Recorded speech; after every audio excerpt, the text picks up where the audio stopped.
ایک کسی دوسرے علاقے سے ایک سائل آیا آپ کی خدمت میں، آپ مسجد میں تھے، تو آپ کے قریب آیا اور کہا کہ جناب آپ ہیں صدیق اکبر؟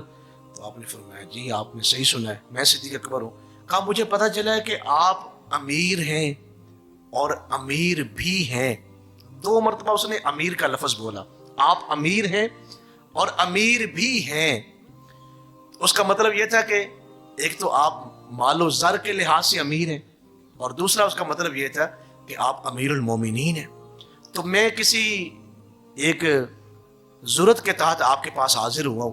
آپ نے فرمایا تم جب نشست ختم ہو گئی تو تم میرے ساتھ گھر چلنا۔ جب وہ مجلس برخاست ہوئی تو صدیق اکبر نے ان کو ساتھ لیا۔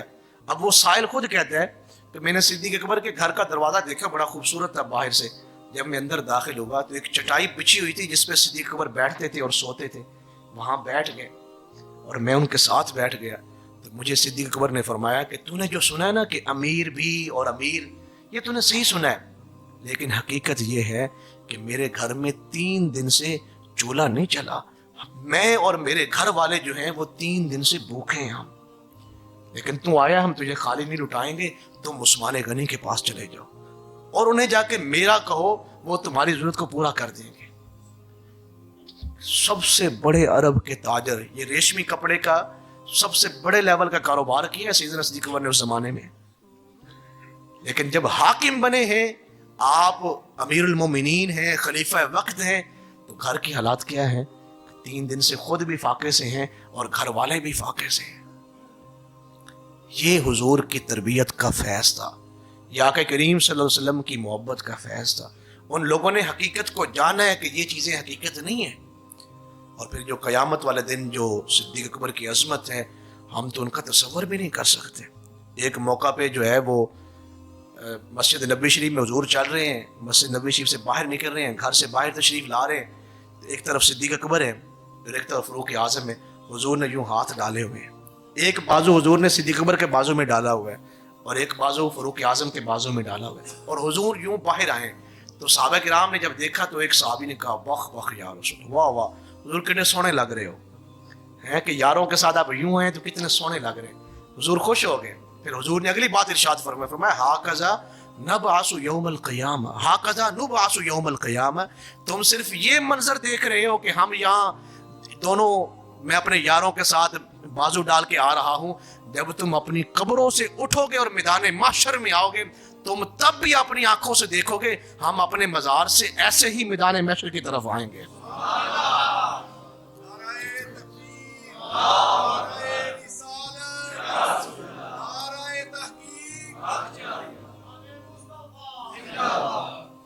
تو یہ وہ عظیم ہستی ہیں۔ قیامت والے دن قرآن مجید میں ایک آیت مبارکہ یا ایتھا النفس المطمئنہ، وہ جو نفس مطمئنہ ہے، ارجعی، اور یہ سب سے بہترین نفس کی 4 قسمیں شریعت نے بیان کی ہیں، جو سب سے بہترین قسم ہے وہ نفس مطمئنہ ہے۔ نفس مطمئنہ، آپ جانتے ہیں قیامت والے دن جس ہستی کے لیے اللہ یہ لفظ بولے گا نفس مطمئنہ کا، وہ صدیق اکبر کی ہستی ہے، وہ صدیق اکبر کی ذات ہے۔ اور حوض کوثر پہ جہاں میرے آقا و مولا صلی اللہ علیہ وسلم جو ہیں وہ حوض کوثر امت کو پلا رہے ہیں، حضور اپنے ہاتھوں سے نہیں پلائیں گے، حضور پیالے بھر کے صدیق اکبر کو دیں گے اور صدیق اکبر حضور کی امت کو حوض کوثر پلائیں گے۔ کتنی بڑی بات ہے۔ اور اگلی بات سنیں، ہمارے امام ربانی حضرت مجدد الفسانی شیخ احمد سرہندی سلسلہ عالیہ نقشبندیہ کا یہ ایک بہت بڑا نور ہے، ایک بہت بڑی عظیم ہستی ہیں۔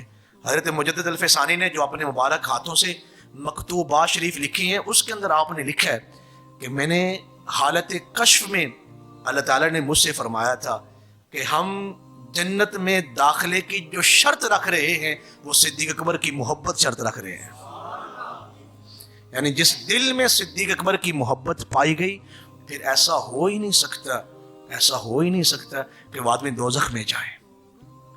تو یہ جناب سیدنا صدیق اکبر کی عظیم وہ زندگی ہے، آپ کی عظیم فضیلت ہے، آپ کی زندگی کا کردار بہت خوبصورت ہے۔ ارحم امتی بے امتی ابو بکر، حضور نے فرمایا جتنا میری امت میں ابو بکر رحم دل ہے نا کوئی اور نہیں ہے۔ سب سے زیادہ جو رحم دل میری امت کی ہستی ہے وہ ابوبکر صدیق کی ہستی ہے، ابوبکر صدیق کی ذات ہے۔ آپ نے اپنے زمانہ خلافت میں بھی اور زمانہ خلافت سے پہلے بھی ہمیشہ حسن سلوک کیا لوگوں کے ساتھ۔ آپ کا اخلاق اور آپ کا کردار پورے عرب میں مشہور تھا، زمانہ آپ کی عزت کرتا تھا، اس لیے کہ آپ نے عزت کمائی تھی، ایک اعلیٰ زندگی آپ نے گزاری ہے۔ اسلام سے پہلے کی بھی جو زندگی ہے، آپ نے جب اسلام قبول نہیں تھا کیا، وہ بھی آپ کی بڑی عظیم زندگی ہے، جو اس دور میں بڑی بڑی برائیاں تھیں، جیسے شراب نوشی عام تھی اس دور میں اور اس کی حرمت کا حکم نہیں تھا، اس کے باوجود بھی صدیق اکبر نے کبھی شراب نہیں تھی پی۔ کتنی نفیس زندگی ہے، نفاست والی زندگی ہے۔ تو یہ ان عظیم ہستیوں کا ذکر کرنے کا جو مقصد ہوتا ہے وہ یہ ہوتا ہے کہ ہم خود بھی اور اپنی اولادوں کو بھی وہ راستہ دکھائیں جو کامیابی کا راستہ ہے۔ اور کامیابی کا راستہ کون سا ہے؟ اس سے بڑی کامیابی کون سی ہو سکتی ہے کہ 1500 سال ہو رہے ہیں صدیق اکبر حضور کے ساتھ لیٹے ہوئے۔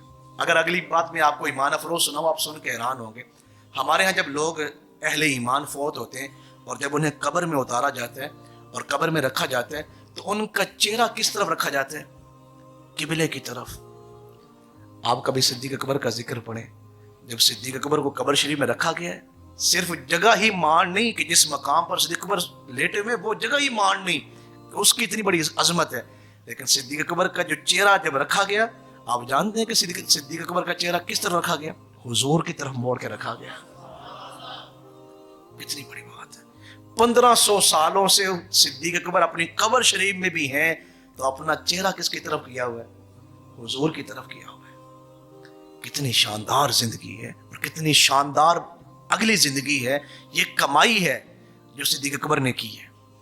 تو آئیں اپنی زندگیوں میں سیدنا صدیق اکبر والی وہ محبت رسول لے کے ہیں کہ اپنا سب کچھ حضور پہ لٹایا ہے، اور جب حاکم بن گئے تو حاکم بننے کے بعد بھی ہر چیز، جیسے میں نے پچھلا جمعہ شریف میں یہ بات کہی تھی، فرمایا کہ مجھے نئے کپڑوں میں مدفون نہ کیا جائے۔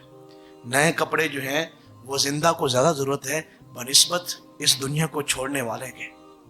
اور وہ آخری وقت بھی حضور کی سنتوں کا کتنا خیال ہے۔ سیدہ عائشہ سے پوچھا کہ حضور کی چونکہ جو وصال با کمال ہے وہ آپ کی گود میں ہوا تھا، حضور کے آخری وقت عمل کیا تھے؟ فرمایا حضور نے مسواک منگوائی تھی، فرمایا مجھے بھی مسواک لا کے دے۔ تو آخری وقت دل کی خواہش کیا ہے کہ میں جاتے جاتے حضور کی کوئی سنت پہ عمل کر جاؤں۔ یہ جو ہماری آج ناکامی کی وجہ ہے وہ یہ ہے کہ ہم نے حضور کی سنت سے منہ پھیرا ہوا ہے، اور جب سے ہم نے حضور کے دین سے منہ پھیرا ہے اس دن سے پھر ہم اتنے ذلت کا شکار ہو گئے اور اتنی رسوائیوں کے شکار ہو گئے کہ ہماری جان نہیں چھوٹ رہی۔ انسان یہ بات اپنے ذہن میں رکھ لیں، جو کامیابی کے راستے ہیں وہ حضور کی محبت کے راستے ہیں۔ واقع کریم صلی اللہ علیہ وسلم کی عظمت کے اوپر حضور کی جو شان ہے، حضور کی جو رفعت ہے، اسے سمجھ کے پھر اس پہ عمل کر کے جب امتی چلتا ہے تو یہ اس کی کامیابی کا راستہ ہے، یہ دونوں جہانوں میں کامیابی کا راستہ ہے۔ تو صدیق اکبر نے فرمایا مجھے مسواک لا کے دیں۔ پھر پوچھا حضور کا وصال کس دن تھا؟ فرمایا جی سوموار شریف کا دن۔ فرمایا آج میری بھی تیاری ہے کہ آج سوموار شریف کا دن ہے۔ 63 سالہ عمر ہے صدیق اکبر کی، اور حضور علیہ السلام کا جو وصال پاک ہے وہ بھی 63 سالہ عمر مبارک میں ہے۔ تو اس لیے آئے ان ہستیوں کا ذکر کرنے کا جو مقصد ہے وہ یہی ہے کہ ہم اگر کامیابیوں کو ڈھونڈ رہے ہیں تو پھر صدیق اکبر کو دیکھیں، انہوں نے دونوں جہانوں کی کامیابیاں کیسے حاصل کی ہیں۔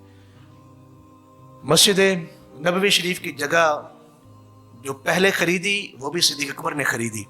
جب ریاض الجنہ فرمایا کہ یہ مسجد شریف کے ساتھ جو پلاٹ پڑا ہوا ہے، مسجد کی جگہ کم ہو رہی ہے، کیونکہ اذا جاء نصر اللہ والفتح، مدینہ منورہ کا جو زمانہ تھا، پھر لوگ قافلہ در قافلہ اسلام میں داخل ہو رہے تھے۔ آپ صدیق اکبر کا جو مال ہے وہ ایک لمحے کے لیے کسی کتاب میں سے یہ آپ ثابت نہیں کر سکتے کہ ان کا مال کسی غیر شرعی عمل پہ خرچ ہوا ہو۔ حضور نے کہا جی دوسرا پلاٹ خریدنا ہے مسجد کے لیے، تو صدیق اکبر کھڑے ہو گئے۔ جیسے میں نے ذکر کیا ریاض الجنہ والی سائڈ جو ہے، یہ گنبد شریف جو حجرہ پاک ہے حضرت عائشہ پاک کا، جہاں آج روزہ انور ہے، یہ وہ ساری جگہ ہے جو صدیق اکبر نے اپنے پیسوں سے خریدی ہے۔ تو میں جو عرض کر رہا تھا، صدیق اکبر نے اپنا پیسہ ساری عمر آپ دیکھ لیں ان کا کسی غیر شرعی عمل کے اوپر ان کا پیسہ خرچ نہیں ہوگا۔ ان کا پیسہ کس پہ خرچ ہوا ہے؟ دین کے نیک کاموں میں، نیک کاموں میں۔ ہمارے پیسے کہاں پہ خرچ ہوتے ہیں؟ ہم نے دیکھا ہے کہ شادیوں پہ وہ شریکے نو تو مارنا ہے نا جی، شریکے نو دسنا ہے پاویں قرضہ کیوں نہ چکنا پڑے، اور پھر لاکھوں روپے ہم غیر شرعی معاملات کے اوپر جو ہے وہ لٹاتے ہیں. یا ہمیں کہیں ہماری عزت یا کہیں ہمارے نام کی بڑائی ہونی چاہیے تو وہاں ہم پیسے خرچ کرتے ہیں، لیکن ہم نیک کاموں میں کتنے پیسے خرچ کرتے ہیں؟ یعنی وہ سارے نیک عمل جو ہمیں کرنے چاہیے تھے ہم نے سارے چھوڑ دیے، اور پھر ہم سے باتیں سن لیں. یہ ہمارا المی ہے. آپ کسی کے سامنے دینی بات چھیڑ لیں، وہ کہے گا جی میرے سے بڑا تو دین کو سمجھتا ہی کوئی نہیں، میں سب سے بڑا دین دار آدمی ہوں. لیکن حقیقت کیا ہے کہ ہمارے پلے کچھ نہیں، ہم خالی ہیں بالکل. مساجد، مدارس، یا ہمارے معاشرے میں غربت اور مساکین اور یتیم اور بیوائیں عورتیں اور غرباء کے گھر. میں نے کئی جگہوں پر دیکھا ہے کہ وہ کوٹھیاں بڑی شاندار بنی ہوئی ہیں، ان کے ساتھ جو گھر ہیں غریبوں کے بالکل دیوار کے ساتھ ایسے لگے ہوئے. میں وہ گھر آپ کو دکھا سکتا ہوں، ان کے گھروں کی چار دیواری نہیں ہے، دروازے ہی نہیں لگے ہوئے. تو یہ کامیابی کا راستے نہیں ہے. وہ لوگ اس لیے کامیاب تھے کہ انہوں نے اپنا سب کچھ اسلام کے راستے پہ لٹایا. جہاں اسلام نے کہا جی خرچ کر دے، پھر انہوں نے پیچھے مڑ کے نہیں دیکھا، بغیر حساب کے خرچ کر دیے. یہاں پہلے ہم خرچ کرنے کے لیے تیار ہی نہیں کسی نیک عمل میں، لیکن اگر کوئی آ کے ہمیں دعوت بھی دے تو ہمارے ماتھے سے تیور ہی نہیں جاتے. ہم کہتے ہیں جناب اس دور میں سب سے بڑا اور سب سے مشکل جو کام ہے وہ کسی دینی کام کے لیے چندہ اکٹھا کرنا ہے. یہ سب سے مشکل کام ہے. ہم نے ایک مدت سے ہمارے بزرگوں نے یہ تربیت کی کہ آپ اس طرف، لیکن افسوس اس بات کا ہوتا ہے کہ سب سے مشکل جو کام ہے وہ ہمارے لیے دین کے اوپر خرچ کرنا، یہ ہمارے لیے سب سے مشکل کام ہے. اور جس دور میں لوگ، اس دور میں جب خرچ ہوتا تھا تو اتنے زیادہ لوگوں کے پیسے نہیں ہوتے تھے، لیکن برکت ہوتی تھی. آج اربوں خربوں روپے انسان کما رہا ہے، اس کی برکت ہی کوئی نہیں. اس کی وجہ یہ ہے کہ ہم نے اللہ کے راستے میں مال خرچ کرنا سیکھا ہی نہیں ہے. تو صدیق اکبر رضی اللہ تعالیٰ عنہ کی زندگی کا جو ایک عظیم پہلو ہے، وہ ایک پہلو یہ بھی ہے کہ آپ نے جب بھی خرچ کیا ہے اسلام کے راستے پہ خرچ کیا ہے، اللہ کی راہ پہ خرچ کیا، نیک اعمال میں خرچ کیا. آئیں لمبی لمبی تقریروں کا بھی یہی مقصد ہے، اور مختصر تقریروں کا بھی یہی پیغام ہے. کامیابی کے وہ راستے ہیں جو سیدنا صدیق اکبر نے کامیاب ہو کے دکھایا ہے. اللہ تعالیٰ ہمیں ان کی سیرت پہ عمل کرنے کی توفیق نصیب فرمائے. ان کی جو محبت رسول تھی اور اسلام کے ساتھ اور دین کے ساتھ جو ان کی محبت تھی، اللہ اس محبت کی خیرات ہمیں بھی نصیب فرمائے. وما علیہ الا البلاغ.